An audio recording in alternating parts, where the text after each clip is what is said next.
আসসালামু আলাইকুম। আজকে আমরা দেখাবো কিভাবে খুব সহজেই সিঙ্গেল পাসপোর্ট সাইজের ছবি জোড়া করা যায়। চলেন ভিডিওটি শুরু করা যাক। আমরা ফটোশপ 7.0 ওপেন করলাম এবং একটা ভিডিওর আমরা ব্যাকগ্রাউন্ড চেঞ্জ করছি।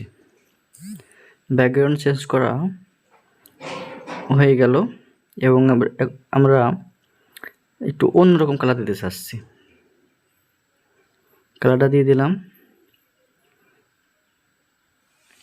এবার আমরা দ্বিতীয় স্টেপ, এখানে আছে অন্য একটা ছবি আমরা কেটে নেব। এই ছবিটা আমরা কেটে নিচ্ছি।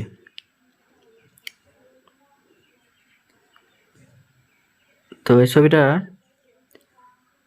ওয়াইট হাইট এই দুটো কম্বিনেশন করতে হবে। তো ওয়াইটে রাখতে হবে 1.5 ইঞ্চি আর হাইটে রাখতে হবে 1.9 ইঞ্চি। এবং এটা আমরা একটু লাইটটা বাড়াবো। লাইট বাড়ানোর জন্য Ctrl+M দিয়েই লাইটটা আমরা বাড়ালাম, যেহেতু আমরা দ্রুত ভিডিওটা শেষ করতে চাচ্ছি, সেজন্য খুবই অল্পর ভিতরে প্রফেশনালভাবে নাই, যারা একেবারেই নতুন তাদের জন্য ভিডিওটি। তো আমরা বিরাজ টুল দিয়ে একটু ছবিটা মুখটা ফ্রেশ করে নিচ্ছি। এবার আমরা ছবিটার একটু গ্লোসি ভাব দেওয়ার জন্য ভালোভাবে ব্যাকগ্রাউন্ডটা চেঞ্জ করে নিলাম। এবার দ্বিতীয় স্টেপটা হচ্ছে আমরা কি করব, যেহেতু জোড়া ছবি করব সেহেতু আমাদের হাইট ওয়েটটা উল্টে আসবে, মানে যে রেগে যাচ্ছিল এবার হবে আলাদা, মানে 1.9 আর 1.5 শেষেরটা আগে আসবে আর আগেরটা শেষে যাবে। আর সেবার আমরা এটা সুন্দরভাবে কেটে নিচ্ছি। যেহেতু পাশে ছবি বসাতে হবে সেজন্য আমরা গলার পাশ থেকে ছবিটা কেটে নেব। তো ছবিটা কাটা হয়ে গেল। এটা ছবিটা যেহেতু আগে ছিল বর্ডারটা আমরা তুলে দেবো। আমরা এটা লেস টুল দিয়ে তুলে দিলাম বর্ডারটা। এবং এবার কাজ হচ্ছে ছবিটা অ্যাডজাস্ট করা। ছবিটা অ্যাডজাস্ট করে নিলাম। এবার এইটা আমরা কি করব, ট্রান্সপোর্ট করার জন্য Ctrl+T ব্যবহার করতে হবে ইচ্ছা মতন। এবার এটা আমরা বসিয়ে নিচ্ছি।